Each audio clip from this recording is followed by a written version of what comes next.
morning, this is TCN English News Edition, and you're watching with me, Ning Hoi Kim Kong Sai. First, the headlines. Kuki Zo bodies condemn brutal killing of ex-army Havildar in Manipur. Manipur government's internet ban to cover 5 districts in revised order. Israel strikes humanitarian zone in Gaza. 40 killed, 60 injured.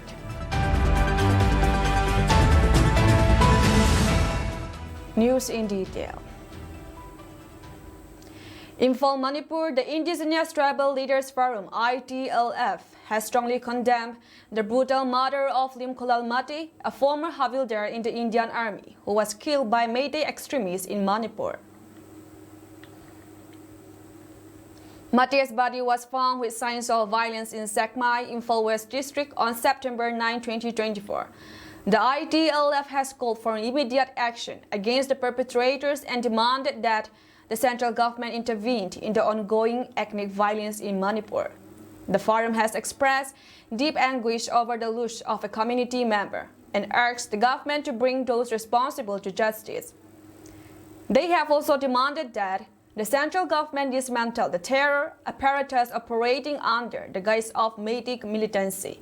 This incident is the latest in a series of targeted attacks against the Kuki-Zo community, and the ITLF has vowed to continue fighting for justice and protections of their rights and dignity. The ITLF has called upon the nation to recognize the plight of the Kuki-Zo people and stand in solidarity with them in seeking justice, peace and equality. The life of Lim Kolal Mate, a man who served his country with honor, must not go in vain. Meanwhile, the Committee on Tribal Unity (COTU) has expressed its deepest outrage over the heinous murder of Lim Kolal, alias Lalboy Mate, a retired mechanized infantry or artillery army personnel from Motbung Star Hills, Kangpokpi. Mate was brutally killed by a mob of Meitei assailants on September 8, 2024 at around 5 p.m. in Sekmai. Mate was abducted while purchasing building materials and medicines for his bedridden wife in Santipur. Kanglatombi, a free zone between the hills and the valley. He was taken to Sekmai, where he was brutally murdered. As a tribute to Mate, his lifeless body will be laid to rest at the Martyr Cemetery in Paisang, Cedar Hills, Kangpokpi, alongside with other brethren who have given their lives for freedom and liberty. On the other hand, the Committee on Tribal Unity has condemned the Meitei community for their barbaric nature and ideology of exclusivism, which has led to the killing of innocent civilians, including women, children, and the elderly. The committee has urged the Meitei community to maintain civility and decency in the times of war and to differentiate between casualties of war and collateral deaths. The COTU has demanded justice for Mate and his family and has called for an end to the violence and oppression faced by the minority communities in the region.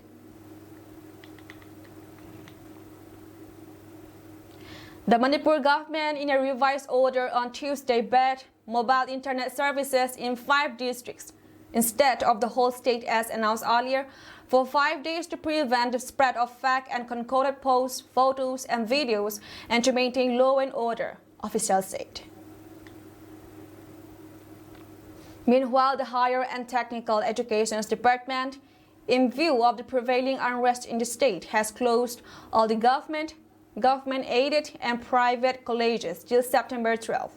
Home Commissioner N. Ashok Kumar in the revised order said that mobile internet would remain suspended for 5 days till September 15 in 5 districts, namely Imphal West, Imphal East, Thoubal, Bishnupur, and Kakche.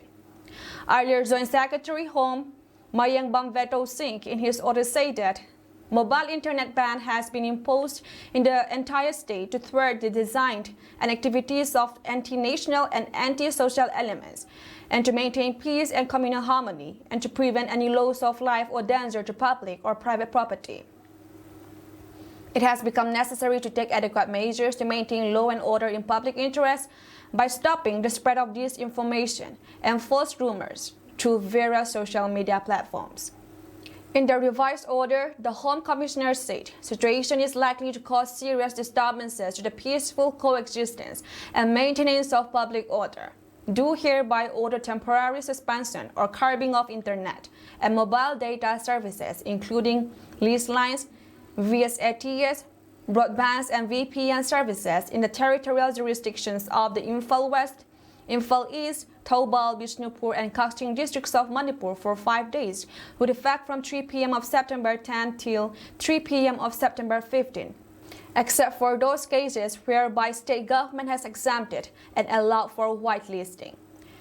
The revised order was issued ex parte in public interest and in supersessions of earlier orders, it said. The mobile internet ban was imposed and educational institutions were closed in view of the students' protests triggered by escalating violence in different districts. Defying the curfew, over 1,000 students staged protests in Imphal for the second day on Tuesday, even as security forces lobbed tear gas cells and fired in the air to disperse them. Authorities earlier on Tuesday reimposed curfew in 3 districts, Imphal East, Imphal West and Thoubal, after apprehending fresh trouble in the capital city and the adjoining areas. Since September 1, the violence escalated in the trouble-torn state, leaving at least 12 people, including 2 women, elderly persons, and retired soldiers, dead and injuring over 20 people by suspected militants and armed cadres in different districts. Of the 12 deaths, 6 people alone were killed in Jirebam district, adjoining southern Assam.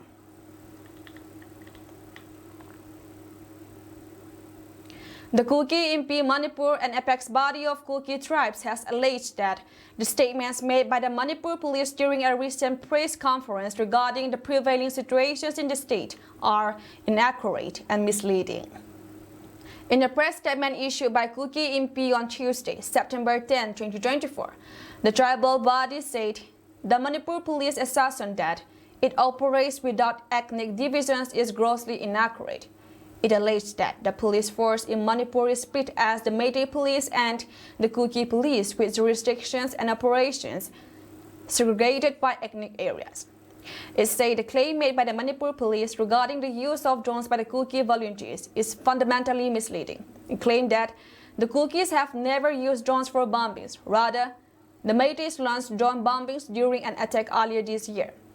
It said the allegations regarding the use of drones by the Kuki community are an effort to distort the truth and mislead the media, among others. The tribal body further alleged that there is a disparity in how different groups are characterized by the Manipur government and the state police. It claimed that the alleged Valley-based insurgent groups have been labeled as volunteers, while the Kuki village volunteers have been termed as militants on several occasions.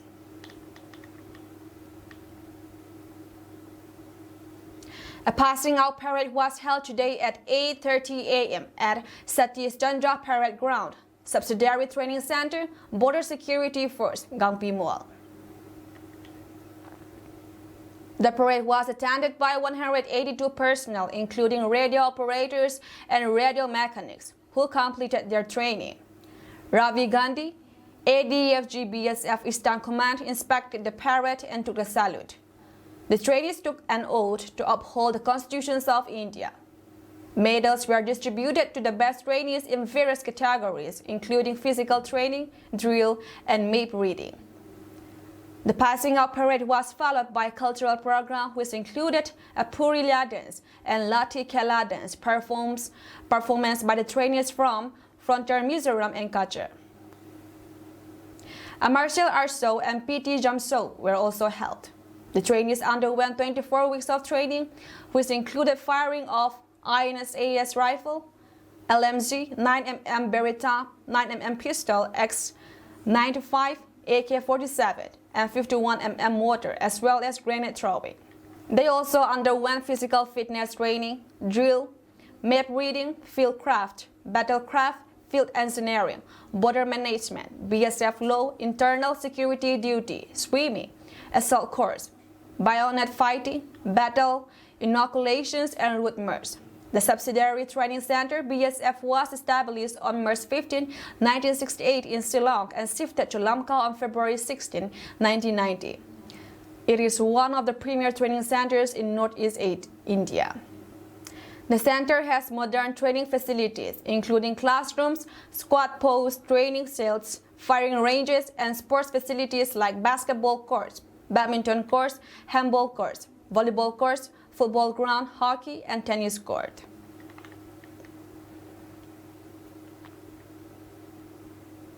The situations in Manipur remain tense but under control on Wednesday after students clashed with security forces during their march to Raj Bhavan here a day before, police said. Curfew, which was imposed in the state capital Imphal on Tuesday afternoon, continued to be in place this morning, while additional security forces were deployed and frequent patrolling by policemen was underway in the town to avoid any untoward incident, a senior officer said. The situations remain tense but under control, he said. A clash broke out between students and security forces during a march to Raj Bhavan here on Tuesday. On Tuesday evening, the government issued an amended order stating that the suspensions of internet services in the wake of intensified agitations by students applies only to 5 Valley districts. The agitating students attempted to march towards the Raj Bhavan in Imphal to press for their demands to remove the DGP and security advisor to the state government.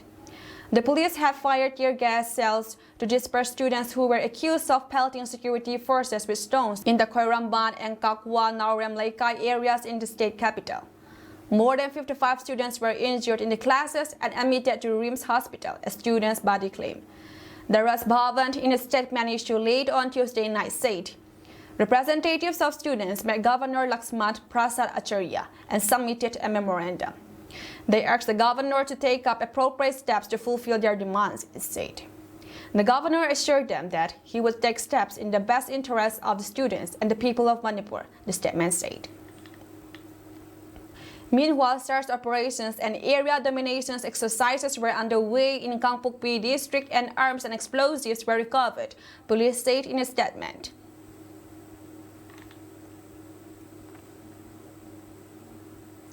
Over 900 people, including 154 women, died by suicide in Mizoram during the past 10 years, a police officer said. Altogether, 49 people have been killed themselves this year, Aizawl Superintendent of Police Rahul Alwal said during the observations of World Suicide Prevention Day in Aizawl on Tuesday. Alwal said that as many as 948 people killed themselves between 2014 and July 2024. Of those 948 people, men accounted 84% and women 16%. The SP said that the highest number of suicides was recorded among people in the age group of 20 to 39 years, 584 people, followed those in the age bracket of 40 to 59 years, 201 people. While 117 people who died by suicide belonged to age group of 1 to 19 years, 40 were above 60 years, he said. World Suicide Prevention Day is organized by the International Association for Suicide Prevention on September 10. World Health Organization has been co-sponsor of the day. The purpose of observing this day is to raise awareness around the globe that suicide can be prevented.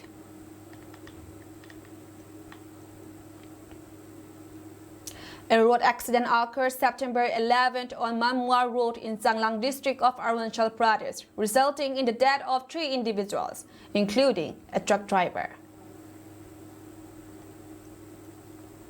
According to local sources, a big transport truck bearing registration number 04D4827 lost control and veered off the road before plunging into a deep canal. The impact was severe, and the vehicle was extensively damaged upon reaching the water. Emergency services were promptly dispatched to the scene, but unfortunately, they were unable to save the victims. The deceased have been identified as the truck driver and 2 other workers who were traveling in the vehicle. Their names have not yet been released pending notifications to their families. The cause of the accident is currently under investigations, with initial reports suggesting potential issues with vehicle control or road conditions. Local authorities, including the police and district administrations, have launched an inquiry into the accident. They are also working to provide assistance to the families of the victims and ensure that necessary measures are taken to prevent such tragedies in the future.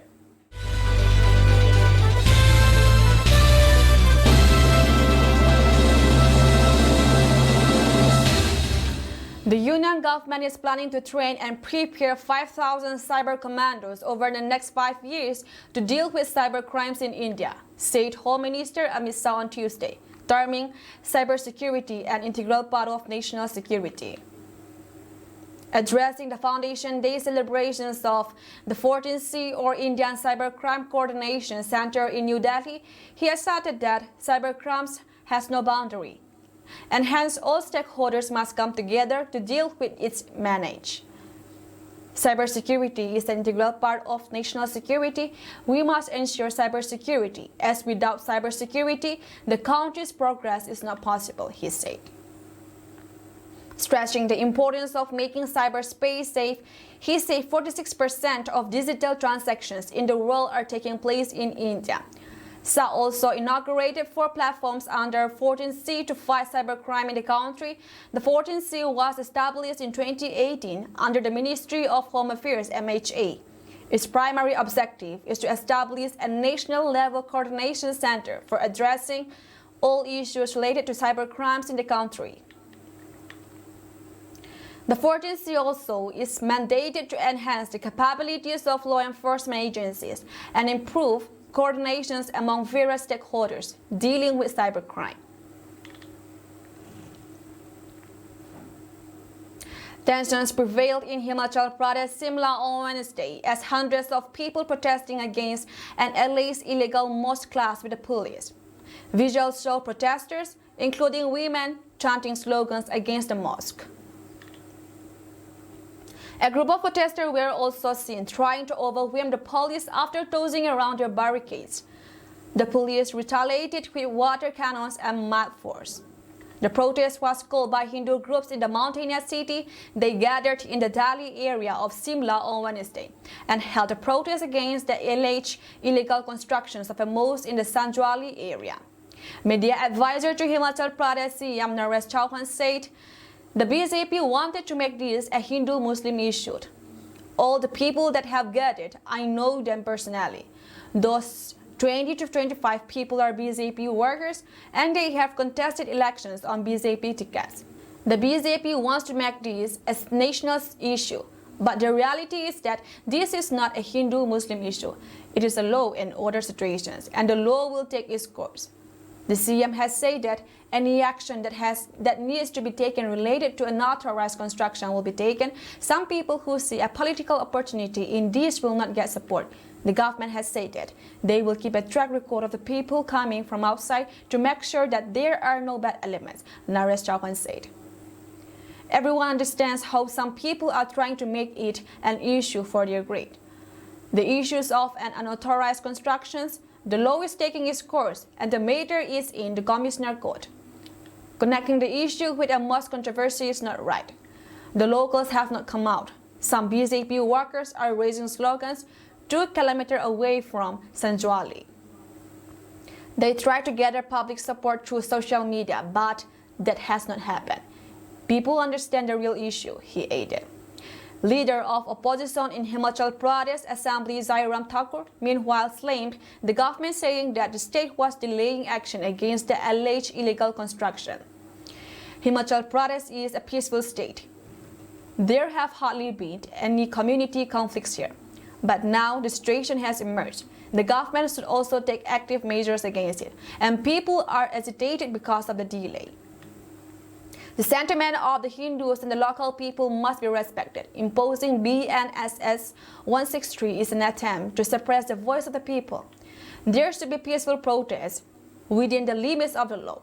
I ask the government that if it is an unauthorized construction, then these problems should be solved soon, Jairam Thakur said. Heavy police force was deployed at Dhali Tunnel in Simla.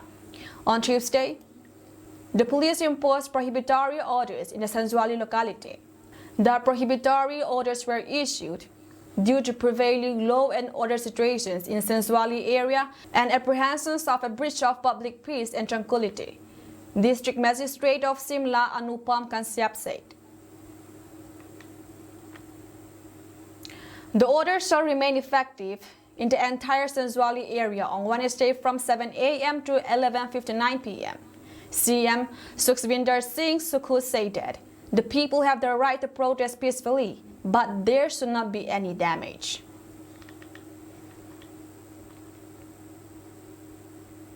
Five people have lost their lives in a massive landslide between Songprayak and Gaurikund on Monday. Their bodies have been recovered.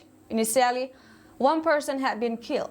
Then the death toll was updated to 3. It has now mounted to 5. 5 people died in the landslide due to heavy rains between Songprayak and Gaurikund on Kedarnath Yatra route. The SDRF has removed all 5 bodies and handed them over to district administration. More pilgrims could be trapped under the debris, Rudraprayak police said on Tuesday. The rescue operation had to suspend it due to bad weather and boulders still falling from the hillside intermittently on Monday night. As rescue efforts were resumed on Tuesday morning, bodies of 4 more pilgrims, including 3 women, were pulled out of the debris. The pilgrims were identified as Durgabait Kapar, 50, from Ghat district in Madhya Pradesh, Titli Devi, 70, from Vaidehi villages of Nepal's Dangwa district, Samanbai, 50, from Dhar, Madhya Pradesh, and Bharat Bhai Niralal, 52, from Surat, Gujarat. The landslide occurred on Monday evening near Munkatia between Songprayak and Gaurikund on the Kedarnath National Highway, an official said. District Disaster Management Officer of Rudraprayak, Nandant Singh Raswar, said the incident occurred at around 7:20 p.m. State Disaster Response Force and National Disaster Response Force personnel launched a rescue operations after receiving the information. The body of a person was pulled out from the debris and 2 others were rescued and taken to hospital in Songprayak, Raswar said. Those injured succumbed to their injuries. In another news, 2 women pilgrims from Punjab and Uttar Pradesh died, while a 5-year-old girl was grievously injured in a landslide on the new track of Vaishno Devi Shrine in Jammu and Kashmir Risi district on Monday, officials said. Movement of pilgrims on the Himkoti track was halted following the landslide, but the pilgrimage to the shrine atop Chukotai Hills continued through the traditional Sanhichat route, they said.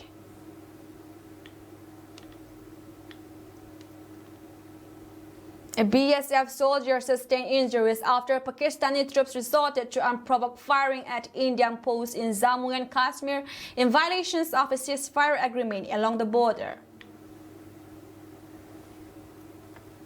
The BSF responded to the attack befittingly, though the extent of damage on the Pakistani side remains unknown. At about 2:35 a.m., an incident of unprovoked firing in the Agnur area from across the border happened, and which was befittingly responded by the BSF. 1 BSF personnel sustained injuries in Pakistani firing, a BSF spokesperson said.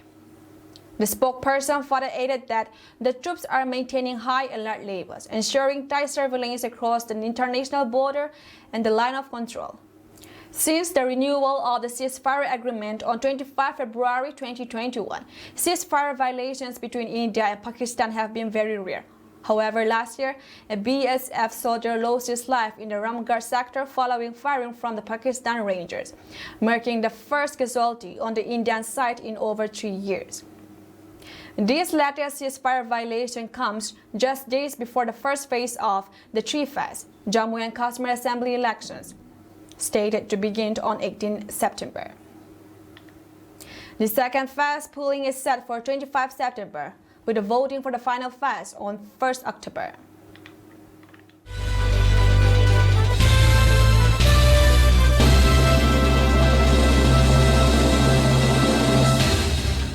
Gaza Civil Defense Agency said Tuesday that an Israeli strike on a humanitarian zone in the south of Palestinian territory killed 40 people and wounded 60 others, with the Israeli army saying it had targeted a Hamas command center in the area. The strike hit Al-Mawasi in Gaza's main southern city of Khan Yunis, which was designated as a safe zone by the Israeli military earlier in the war.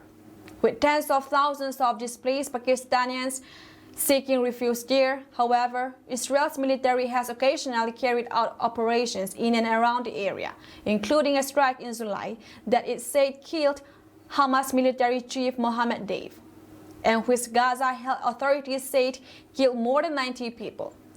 Gaza civil defense official Mohammed Al-Mughir told AFP earlier Tuesday that 40 martyrs and 60 injured were recovered and transferred to nearby hospitals following the overnight strike.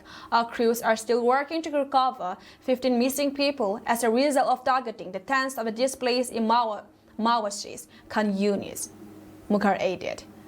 In a separate statement, civil defense spokesman Mohammad Basel said that people sheltering in the camp had not been warned of the strike, aiding a hostage. A shortage of tools and equipment was hindering rescue operations. More than 20 to 40 tents were completely damaged, he said, aiding the strike left behind 3 deep craters. There are entire families who disappeared under the sand in the Mawasi Khan Yunis massacre. The Israeli military said in a statement earlier Tuesday that its aircraft had struck significant Hamas terrorists who were operating within a command and control center embedded inside the humanitarian area in Khan Yunis. The terrorist organizations in the Gaza Strip continue to systematically abuse civilian and humanitarian infrastructure, including the designated humanitarian area, to carry out terrorist activity against the State of Israel and IDF troops, it added. Hamas said in a statement on Tuesday that it claims its fighters were present at the scene of the strike were a blatant lie. Over the course of the war, Israel has repeatedly accused Hamas of using civilians as human shields, an accusation the group denies. Hamas' October 7 attack on Israel that sparked the war in Gaza resulted in the deaths of 1,205 people. Mostly civilians, including some hostages, were killed in captivity. Official Israeli figures showed militants seized 251 hostages during the attack, 97 of whom are still held in Gaza, including 33 the Israeli military says are dead. Israel's retaliatory offensive in the Gaza Strip has so far killed at least 40,988 people, according to Health Ministry in the Hamas-run territory.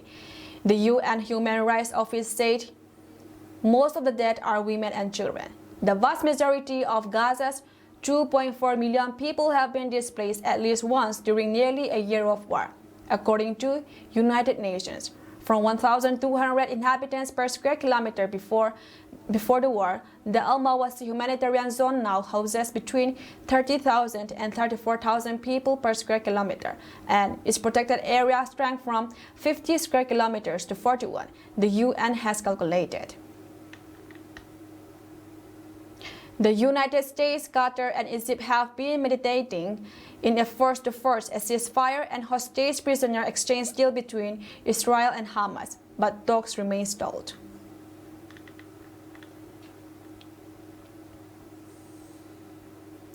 In a historic space venture, billionaire adventurer Zared Isaman shot into orbit on Tuesday. His mission aims to achieve the first private spacewalk and surpass NASA's Apollo mission altitudes. Isaacman, known for pushing boundaries, is collaborating with SpaceX on this project. Isaacman's mission marks a significant step in private space exploration, partnering with SpaceX. He is testing new spacesuits designed for extreme space conditions, unlike his previous solo flight. This journey involves a shared crew and SpaceX technology. The planned spacewalk on Thursday will be a milestone. Private citizens will conduct a spacewalk while tethered to the capsule, a first in history. SpaceX engineers, including a former Air Force Thunderbirds pilot, are part of the crew. The team launched aboard a SpaceX Falcon 9 rocket from Florida. Their goal is to reach an altitude of 870 miles, 1,400 kilometers, surpassing NASA's 1966 Project Gemini record. They plan to spend 10 hours at this height before descending to 435 miles, 700 kilometers, exceeding the space station's and Hubble telescope altitudes. The crew wore SpaceX specially designed spacesuits for the mission. The Dragon capsule will be depressurized during the spacewalk, exposing them to space's harsh environment. Isaac Mann and SpaceX Sarah Gillis will take turns briefly exiting the hatch. Isaac Mann, CEO of Shift4, declined to disclose his investment amount. SpaceX Vice President William Gerstesmeyer highlighted the role of private sector partnership.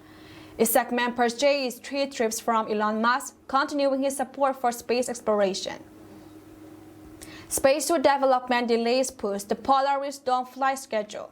Extensive training was required, comparable to Air Force standards. Isaac Mann expressed his vision for future space exploration, hoping his children will witness Moon and Mars missions. Poor weather caused a 2-week delay for the mission. The crew required favorable conditions for both launch and splashdown. Limited supplies and no space station access necessitated waiting for improved weather. This mission represents a major leap for private space travel and exploration, pushing the frontiers of human achievement.